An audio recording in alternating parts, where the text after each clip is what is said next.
Welcome back from geopolitical realities to our special focus this evening on Tamil Nadu. The BJP's continuing its efforts to reiterate its independent identity in the state. The party's Muruga Bhaktargal Manadu to rally around Lord Muruga concluded in Madurai on Sunday with some star cast, Vasudha. And Veera, it was the Telugu star who was part of NDA's success in neighbouring Andhra Pradesh who seems to be playing support cast for Tamil Nadu BJP. Deputy Chief Minister and Janasena Party Chief from Andhra Pradesh, Pawan Kalyan, made a strong pitch at this conference and he lashed out at what he termed pseudo-secularist, and he stressed the need to preserve and respect Hindu traditions. DMK allies have now lashed out at the BJP, claiming that the party is using religion to mobilize votes before Tamil Nadu Assembly elections.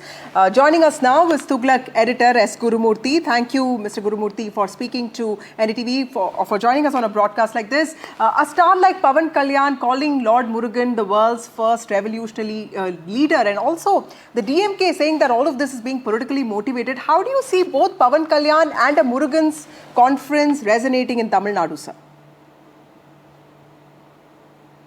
See, first I will take the issue of religion in politics in Tamil Nadu.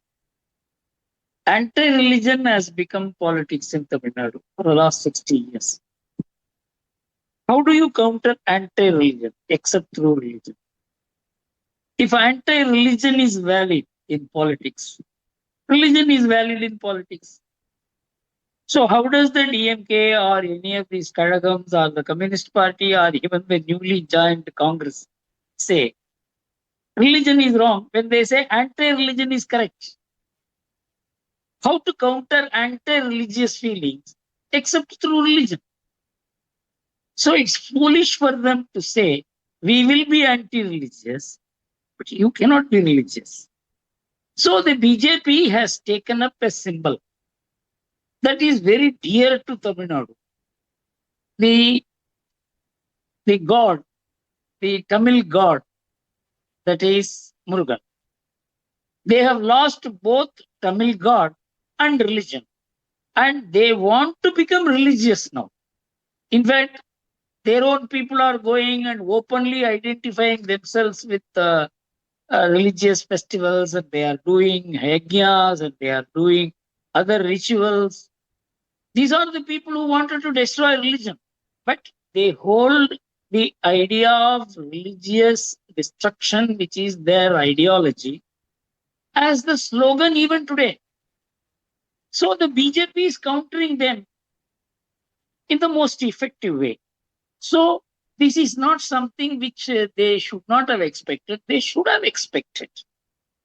They should have toned down the anti-religious thrust as religion became more and more important in Tamil Nadu, because Tamil Nadu has been a highly spiritual state. Its literature, its temples, its architecture, its music. It's one of the most pious states. By using the anti-Brahminism, they turned it into an anti-Hindu, anti-God, anti-religious state. Now the people are woken up. So they have no means of modulating their ideology, because their ideology rests on Periyar, and they call this as Periyar man, Periyar soil. And so long as they hold on to Periyar, they have to be anti-religious. So it is their problem. So the DMK has, the BJP has seized up the most vulnerable part of the DMK, which is now widely shared by all the DMK allies, including the Congress. The Congress is also anti-religious today. Anti-religious in the sense anti-Hindu religious. This is the first point. Okay. Second point is, Pawan Kalyan, of course, he is himself a very pious Hindu, and he vociferously expounds the Hindu cause. But one factor that is being missed is there is a very huge Telugu population in Tamil Nadu. Well, keeping ideology and stardom aside, there have been questions over the BJP's assertion of a coalition government in Tamil Nadu, sir, and murmurs of unhappiness in the AIADMK. Will the BJP and AIADMK really be able to work together at the grassroots? And what is crucial is, will you be able to convince and get more parties to join the NDA, like the TVK specifically? See, if you look at what happened in Tamil Nadu in the past, Tamil Nadu always had a coalition of parties contesting elections on either side. For example, the DMK never contested an election on its own. ADMK has contested election on its own at least once in the year 2016. DMK never contested an election without a coalition of parties. In 2006, the DMK did not get an absolute majority.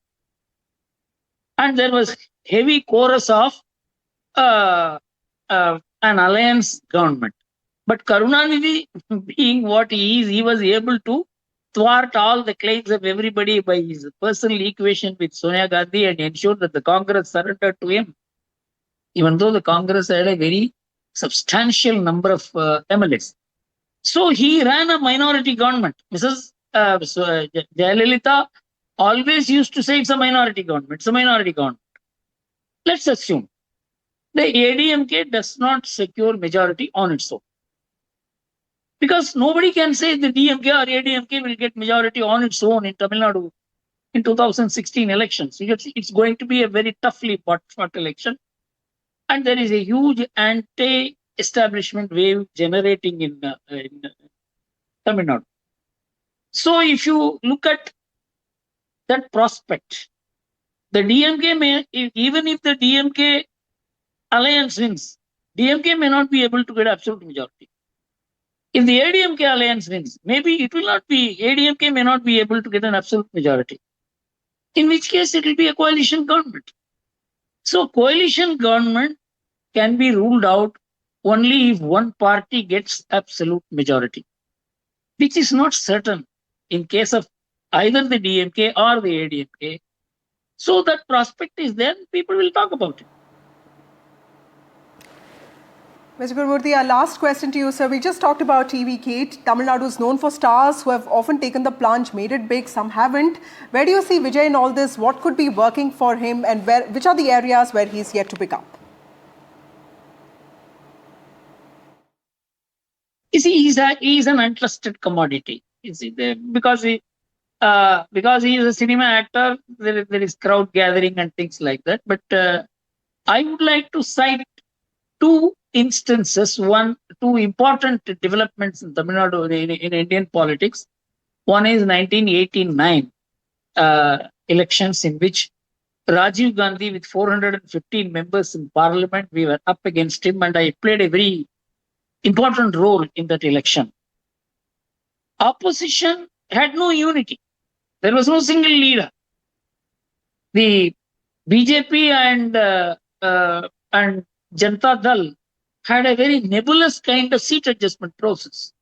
So everyone asked who is going to be the alternative leader to Rajiv Gandhi.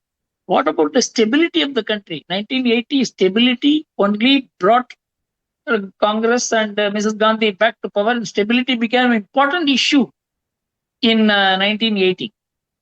But in 1989, there was no question of stability being assured from the opposition side. But the anti-establishment wave completely swept Rajiv aside, and people were not bothered about who is going to be the leader. This is one. So an anti-establishment wave is developing in Tamil Nadu, which can do the trick. Now I will come to 1996. In 1994, Vaiko broke the DMK and completely shattered the party. 1/3 of the party went with him. Nearly 30 to 40% of the cadre voters went with Vaiko. Vaiko was revolutionizing Tamil Nadu politics.